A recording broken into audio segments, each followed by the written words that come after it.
Et bien voilà, toujours à Vasselonne avec Patrick Clemens, qui est le directeur pédagogique et technique de Prévenkit. J'ai mon premier cours de conduite là, Patrick? Tout à fait, premier cours de conduite éco, Ouais. Où ce que je vous propose, Lionel, on va faire un premier parcours, on va enregistrer un certain nombre de données. Je vais vous proposer de refaire et de continuer ce parcours en vous donnant quelques conseils de conduite éco, et j'espère qu'on obtiendra un gain en termes de rejet de carbone. Ah bah écoutez, je vais faire des efforts. Vous m'avez dit de m'attacher avant. Hein. On va être cohérent dans la démarche de prévention et on est sur une vraie situation de conduite. Vous allez démarrer la voiture, on démarre, on passe la première, Okay. on essaye de trouver le point de patinage, on accélère, on a calé. J'ai calé. Voilà, pas Comme à la grande époque. pas assez d'accélération, on accélère un tout petit peu plus. Alors là, Voilà, on a trouvé le point de patinage, on lance la voiture, on y va. On va faire un parcours qui dure à peu près 1 minute 30. Je vous laisse conduire. Conduisez comme vous avez l'habitude de conduire. Et à partir de là, je vous donnerai les conseils. c'est bien fait, hein, c'est de la 3D. C'est de la 3D sur 3 écrans avec une vision panoramique, un réalisme au niveau des pédales, un grand réalisme au niveau de l'imagerie également.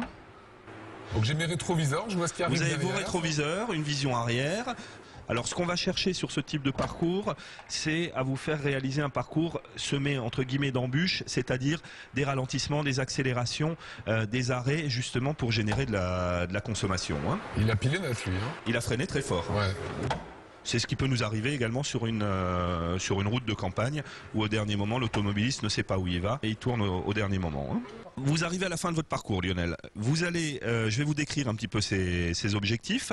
À partir de là, vous allez reprendre le parcours et les mettre en application. C'est vraiment une sensibilisation à l'éco-conduite.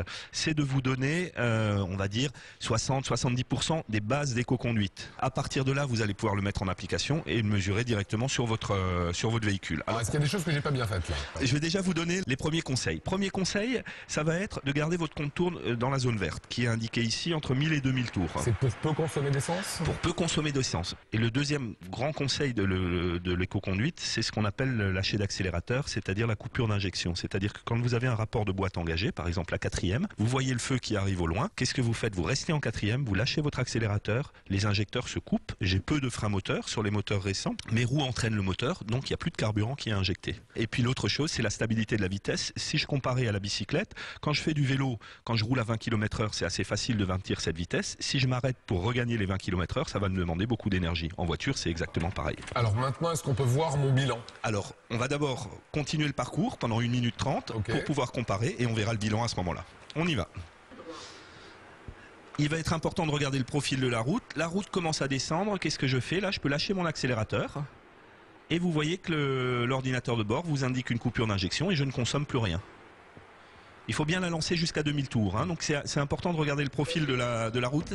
Les gens que vous formez sur ce type d'appareil vont apprendre à avoir une conduite plus coolée, plus souple, moins consommatrice d'essence. Tout à fait, et on peut tabler sur des gains de l'ordre de 20 à 30% selon le type de conduite et le type de parcours qu'on avait. Si je prends l'exemple de la Poste avec laquelle nous travaillons, on a obtenu des gains de 15% de baisse de consommation. Je vous propose, on va s'arrêter là, on va aller voir les résultats. D'accord. Alors regardez, c'est assez intéressant. Si je regarde ce tableau, on était à 3000 tours de vitesse moyenne de rotation du moteur. On est passé sur le deuxième parcours après la formation à 2000. On avait 3% de lâcher d'accélérateur, donc visiblement une technique que vous pratiquiez peu. Là, j'y arrive à 25% du temps passé en lâcher d'accélérateur. Vous aviez le pied lourd et j'arrive avec un pied léger. Donc là, on voit que j'ai progressé. Alors là où ça va être très intéressant, vous étiez à 215 grammes de CO2 rejeté, on passe à 129 grammes. Moitié. Pratiquement la moitié. Si je le transpose en CO2 sur l'année, c'est 1,3 tonne pratiquement de CO2 qu'on a économisé, mais c'est surtout 488 € que je vais économiser en gasoil. Voilà, démonstration est faite de l'utilité d'un tel produit très particulier quand même, très étonnant, pour réapprendre un petit peu les bons gestes.